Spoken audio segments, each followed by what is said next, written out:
जय Hind. YouTube channel बुधवे पे आपका स्वागत है। आज का टॉपिक है सितंबर 2023 का पूरे एक महीने का बिहार का मोस्ट इम्पोर्टेंट करंट अफेयर्स। तो यहाँ पे कुछ देखते हैं बिहार का most important current affairs question number 1 से। क्वेश्चन नंबर 1, निम्नलिखित में से कौन सा कथन सत्य है? सत्य पूछ रहा है। पहला कथन, दरभंगा की संस्था सृजन मिथिला। संस्था कहाँ है? तो दरभंगा के है। संस्था भारत की सबसे लंबी मिथिला पेंटिंग सीतापथ पर बनाई है। ये सही है। दरभंगा की संस्था है सृजन मिथिला, वो भारत की सबसे लंबी मिथिला पेंटिंग सीतापथ पर बनाई है हाल ही में। इसकी लंबाई है जो 800 मीटर है, जो सीतामढ़ी में स्थित है। देखिए दूसरा गलत है। इसकी लंबाई तो 800 मीटर है, लेकिन ये सीतामढ़ी में नहीं बल्कि गया में स्थित है। गया में जो सीता कुंड, जहाँ रबर डैम है, वहीं पे जो सीता कुंड है वहीं पे ये पेंटिंग बनाया गया। और अभी वर्तमान में पितृपक्ष के मेला जो चल रहा है, जो शुरू हुआ है, उसी के उपलक्ष्य में इससे बनवाया गया था। तो उससे संबंधित है, ये गया जिला से संबंधित है। तो कौन सा सही होगा? केवल एक, ये हो जाएगा यहाँ पे आंसर। अगला प्रश्न है, राज्य सरकार अपनी संसाधनों से 61 किलोमीटर लंबी शांतिधार परियोजना है, शांतिधार है, किस नदी को आपस में जोड़ने के लिए शुरू किया है? शांतिधार है, और शांतिधार के माध्यम से 2 नदियों को आपस में जोड़ेगा, और वो नदी है जो बागमती और बूढ़ी गंडक है। ये हो जाएगा यहाँ पे आंसर, बागमती और बूढ़ी गंडक। इससे समस्तीपुर और दरभंगा के साथ साथ उसके आसपास के ज़िलों को फ़ायदा होगा। अगला प्रश्न, ऑल इंडिया स्टूडेंट फेडरेशन का 30वां राष्ट्रीय सम्मेलन 28 सितंबर से 1 अक्टूबर तक कहाँ आयोजित हुआ? तो ये आयोजित हुआ है बेगूसराय में। डी हो जाएगा यहाँ पे आंसर, बेगूसराय। बेगूसराय बरौनी में है, और बरौनी है जो बेगूसराय में है। यहीं पे तेल रिफाइनरी है, भी ध्यान रखेंगे। अगला प्रश्न है, 25 सितंबर 2023 को मुख्यमंत्री अल्पसंख्यक उद्यमी योजना शुरू हुआ। 25 सितंबर 2023 को मुख्यमंत्री अल्पसंख्यक उद्यमी योजना शुरुआत हुआ। इससे संबंधित निम्न में कौन सा कथन असत्य है? यहाँ पे असत्य पूछ रहा है, ध्यान रखेंगे। पहला, योजना के तहत उद्योग स्थापित करने वालों को प्रति इकाई अधिकतम 10 लाख रुपया मदद की जाएगी। तो ये कथन बिल्कुल सही है। प्रति इकाई 10 लाख रुपये का मदद किया जाएगा इस योजना के तहत। दूसरा, योजना के लिए प्रतिवर्ष अल्पसंख्यक वर्ग के लाभार्थियों का लक्ष्य निर्धारण अल्पसंख्यक कल्याण विभाग करेगा। देखिए ये भी कथन सही है। अल्पसंख्यक लाभार्थियों का लक्ष्य निर्धारण अल्पसंख्यक कल्याण विभाग द्वारा ही किया जाएगा। तो कौन सा असत्य है? तो ना तो 1 और ना तो 2, दोनों सत्य है। डी हो जाएगा यहाँ पर, कोई असत्य नहीं है। और इस योजना के तहत अधिकतम 50% यानी कि 5 लाख रुपया अनुदान के रूप में दिया जाएगा, जबकि 50% अधिकतम 5 लाख रुपया है जो लोन के रूप में दिया जाएगा। यानी कि 5 लाख रुपये जो अनुदान मिला उसे नहीं चुकाना होगा आपको, और 5 लाख रुपया जो लोन पे मिला है उसे ही चुकाना होगा। अच्छा योजना है ये। अगला प्रश्न, राज्य मानवाधिकार आयोग के अध्यक्ष कौन बनेंगे?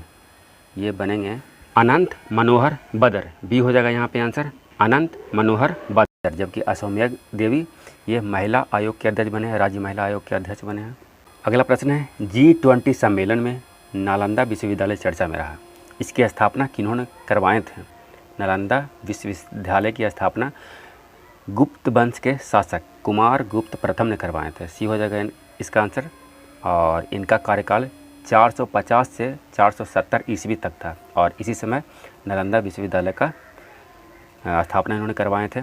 और ये चर्चा में इसलिए रहा G20 में कि G20 सम्मेलन में प्रधानमंत्री जिस स्थान पे विशिष्ट अतिथियों को स्वागत कर रहे थे, उसके पीछे का जो बैकग्राउंड था, उस बैकग्राउंड में नालंदा विश्वविद्यालय को दिखाया गया था, और प्रधानमंत्री विदेशी आगंतुकों को उसके बारे में बता भी रहे थे, इसलिए चर्चा में रहा। अगला प्रश्न है, school games federation of India का 67वां खेल में बिहार पहली बार 5 नेशनल खेलों को शामिल किया। इनमें कौन शामिल नहीं है? 5 खेलों में कौन शामिल नहीं है पूछ रहा है। तो एथलेटिक्स इसे शामिल किया गया, पहली बार किया गया। फुटबॉल इसे भी शामिल किया गया है। सेप टकारा इसे भी शामिल किया गया है, और एक क्रिकेट शामिल किया गया है, और एक है जो वेट लिफ्टिंग को शामिल किया गया है। तो शामिल कौन नहीं है? टेनिस शामिल नहीं है। सी हो जाएगा यहाँ पे आंसर। और इसकी शुरुआत है जो अक्टूबर में हो गया है और यह फरवरी 2024 तक चलेगा ये। अगला प्रश्न है, केंद्रीय शिक्षा मंत्रालय के स्कूल शिक्षा एवं साक्षरता विभाग, किसने, स्कूल शिक्षा एवं साक्षरता विभाग के अनुसार देश के 60 बाल वैज्ञानिकों में बिहार से कितने बाल वैज्ञानिकों को जापान ले जाया जाएगा? तो बिहार से 6 बाल वैज्ञानिकों को जापान लिया जाएगा। सी हो जाएगा यहाँ पे आंसर।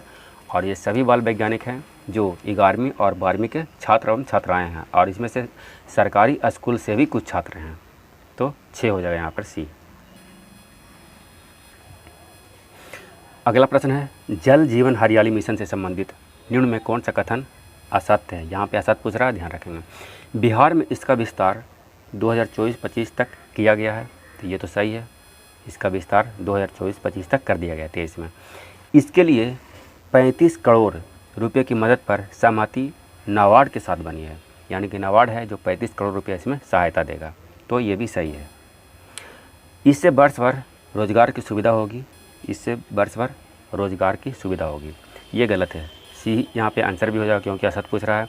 इससे वर्ष भर सिंचाई की व्यवस्था होगी, सिंचाई के लिए जल उपलब्ध होगा और इससे भूजल स्तर भी ऊपर आएगा। और ये जल जीवन हरियाली मिशन है जो 26 अक्टूबर 2019 को शुरू हुआ था। 26 अक्टूबर 2019 को बिहार के मुख्यमंत्री श्री नीतीश कुमार जी द्वारा शुरू किया गया था, तो ये इम्पोर्टेंट क्वेश्चन है। सी हो जाएगा यहाँ पे आंसर। अगला प्रश्न है, बिहार के उद्योग विभाग भागलपुर के सिल्क इंडस्ट्री के जगह अब कहाँ चल रहे टेक्सटाइल उद्योग को बृहद स्वरूप देगा? तो ये देगा गया, ये हो जाएगा यहाँ पे आंसर। गया में मानपुर प्रखंड है और वहीं टेक्सटाइल उद्योग है और उसी को अब ये बढ़ावा देगा। बिहार का उद्योग विभाग भागलपुर के सिल्क इंडस्ट्री को के जगह पे गया के मानपुर में स्थित टेक्सटाइल उद्योग को बृहद स्वरूप देगा। इसके लिए 23 एकड़ ज़मीन पर इंडस्ट्री लगाया जाएगा और टेक्सटाइल उद्योग का हब गया को बनाया जाएगा। अगला प्रश्न है, वाल्मीकि टाइगर रिजर्व में दुर्लभ प्रजाति के कस्तूरी बिल्ली हाल ही में मिली है, इस कारण यह चर्चा में रहा। यह किस जिले में स्थित है? वाल्मीकि टाइगर रिजर्व है जो किस जिले में स्थित है? ये है पश्चिमी चंपारण में। डी हो जाएगा यहाँ पे आंसर, पश्चिमी चंपारण।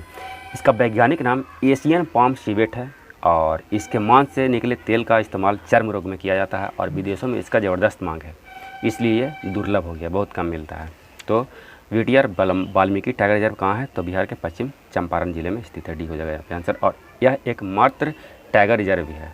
अगला प्रश्न है, बिहार के किस जिले की चिकनौटा व रढ़िया अमृत सरोवर पर डॉक्यूमेंट्री बनाने के लिए शूटिंग हुई है? देखिए, प्रत्येक ज़िले में केंद्र सरकार का योजना है कि प्रत्येक ज़िले में कम से कम 75 अमृत सरोवर बनाया जाएगा, तो उसी से संबंधित ये क्वेश्चन है। ये है पूर्वी चंपारण में। बी हो जाएगा यहाँ पे आंसर। पूर्वी चंपारण के चिकनौटा व रढ़िया अमृत सरोवर में डॉक्यूमेंट्री बनाया गया है और ग्रामीण विकास विभाग की टीम ने शूटिंग किया है यहाँ पे। और पूर्वी चंपारण ज़िले में जल जीवन हरियाली अभियान के तहत 75 अमृत सरोवर के निर्माण भी हुआ है और डॉक्यूमेंट्री है जो 5 मिनट का है और इसे राष्ट्रीय और अंतर्राष्ट्रीय मंचों पर प्रदर्शित किया जाएगा और इससे अमृत सरोवर के निर्माण से होने वाले लाभ के बारे में बताया जाएगा। और ये बिहार सहित 6 राज्यों में ऐसा काम चल रहा है, जिसमें उत्तराखंड, आंध्र प्रदेश, त्रिपुरा, गुजरात आदि राज्य शामिल हैं ये सब। अगला प्रश्न है, निम्न में कौन सा कथन असत्य है? यहाँ पे भी असत्य पूछ रहा है। पहला, बिहार के दक्षिण भूभाग में फतुआ से बढ़ैया तक टाल क्षेत्र है, ये सही है। फतुआ से बढ़ैया तक टाल क्षेत्र है और ये पटना ज़िले में है। दूसरा, यह पूर्व से पश्चिम की ओर 8 टाल में विभक्त है।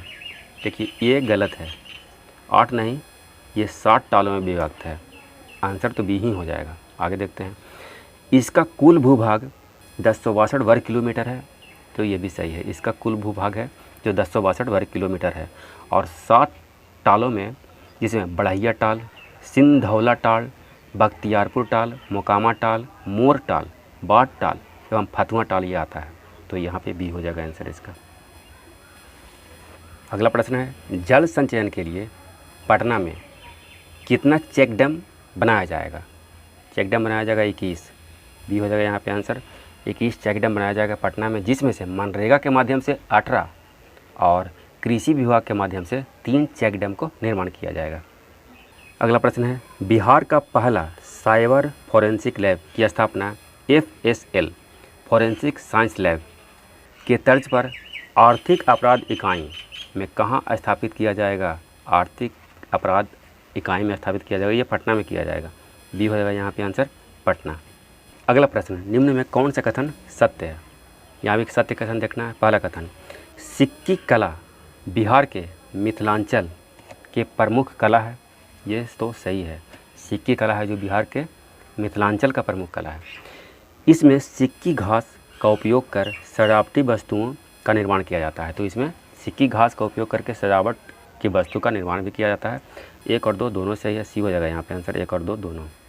अगला प्रश्न है, किसी भी कारण से कितने दिनों तक मुखिया पंचायत से अनुपस्थित रहते हैं तो उनके बदले उप मुखिया स्वतः कार्यभार संभाल लेंगे?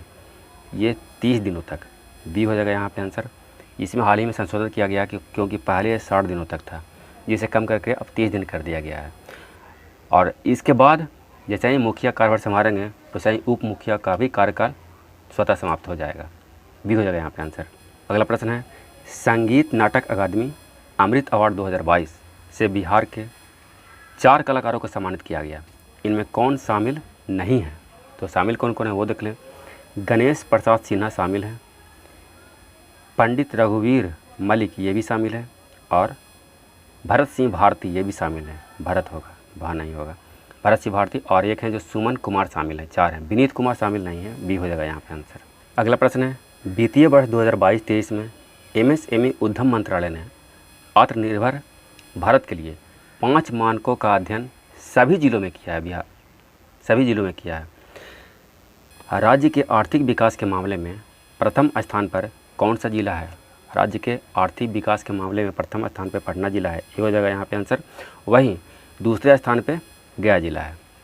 जबकि तेज बिजनेस ग्रोथ के मामले में पटना तो प्रथम स्थान पे है और भागलपुर इसमें दूसरे स्थान पे आता है। किसमें? तेज बिजनेस ग्रोथ में।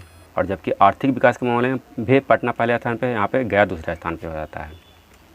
गया की आर्थिक गतिविधि है जो कृषि का अहम रोल है। गया की आर्थिक गतिविधि में कृषि का अहम रोल है। और 5 अवयवों में कौन शामिल है वो भी जान लेते हैं। तो इकोनॉमी पहला हो गया, इंफ्रास्ट्रक्चर दूसरा हो गया, सिस्टम तीसरा हो गया, डेमोग्राफी चौथा और डिमांड 5वां हो गया। तो यहाँ पे हो जाएगा आंसर ये पटना। अगला प्रश्न है, निम्न में कौन सा कथन सत्य है? पहला, बिहार के 4 किसान और 2 किसान समूह को राष्ट्रपति द्वारा सम्मानित किया गया है। बिल्कुल सही है ये। किसान समूह में लीची कृषि उत्पादक समूह और भागलपुर कतरनी चावल उत्पादक समूह शामिल है, ये भी सही है। पौधों को संरक्षित करने के लिए यह सम्मान दिया गया है। अब कृषि से संबंधित है तो पौधों से संबंधित होगा ही, तो उपयुक्त में से सभी हो जाएगा, डी हो जाएगा यहाँ पे आंसर सभी। अगला प्रश्न है, अज्ञेय सृजन सम्मान 2023 उपन्यास दाता पीर के लिए किन्हें दिया जाएगा? अज्ञेय सृजन सम्मान ये दिया जाएगा ऋषिकेश सुलभ को, बी हो जाएगा यहाँ पे आंसर ऋषिकेश सुलभ।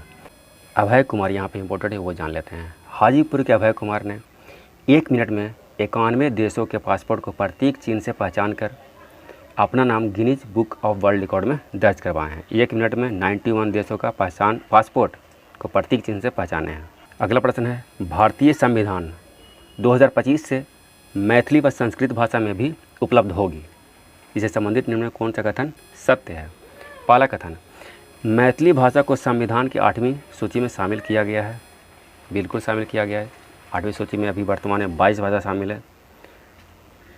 दूसरा कथन, इसे 92वां संविधान संशोधन 2004 में संविधान में शामिल किया गया था। देखिए ये कथन है जो बिल्कुल गलत है। इसे 92वां संविधान संशोधन में तो शामिल किया गया था, लेकिन 2004 नहीं 2003 में शामिल किया गया था। तो पूछ रहा है कौन सा सत्य है? तो केवल एक सत्य है, ए हो जाएगा यहाँ पे आंसर केवल एक। अगला प्रश्न है, आसनसोल में आयोजित 32वां ऑल इंडिया जीवी महाबलंकर निशानेबाजी प्रतियोगिता में गौरव भारती जो पटना के हैं ने 25 मीटर स्पोर्ट्स पिस्टल स्पर्धा में कौन सा पदक प्राप्त किए? इन्होंने स्वर्ण पदक प्राप्त किया। ये हो जाएगा यहाँ पे आंसर स्वर्ण पदक। आसनसोल में आयोजित हुआ था 32वां ऑल इंडिया जीवी महाबलंकर निशानेबाजी प्रतियोगिता था और गौरव भारती जो पटना के हैं। अगला प्रश्न है, बिहार के 4 जिलों में रेशम व हस्तकरघा का क्लस्टर बनेगा। 4 जिलों में इनमें कौन सा शामिल नहीं है, कौन सा जिला शामिल नहीं है? भागलपुर शामिल है, रोहतास भी शामिल है और पटना भी शामिल है। पूर्णिया नहीं शामिल है, डी हो जाएगा यहाँ पे आंसर। पूर्णिया के स्थान पर गया शामिल है। भागलपुर, पटना, गया और रोहतास। उसमें पटना, गया व भागलपुर में डाइंग, प्रिंटिंग व फिनिशिंग का क्लस्टर बनेगा, जबकि रोहतास में वूलन प्रोसेसिंग एंड फिनिशिंग का क्लस्टर बनेगा। तो यहाँ पे आंसर हो जाएगा डी। और ये है इस सेट का आखिरी प्रश्न। सतलज जल विद्युत निगम द्वारा बिहार के किस जिले या जिलों में 200 मेगावाट का सोलर पावर प्लांट, कौन सा प्लांट है? तो सोलर पावर प्लांट है, लगेगा। ये लगेगा जमुई में और साथ में बांका में भी लगेगा। आंसर हो जाएगा उपयुक्त में से एक से अधिक, डी हो जाएगा, क्योंकि जमुई और बांका दोनों में है। जमुई में 125 मेगावाट का, जबकि बांका में 75 मेगावाट का प्लांट लगेगा और जून 2024 तक यह शुरू हो जाएगा। तो वीडियो देखने के लिए बहुत बहुत धन्यवाद। यदि वीडियो पसंद आए तो लाइक, सब्सक्राइब और शेयर करना ना भूलें। जय हिंद।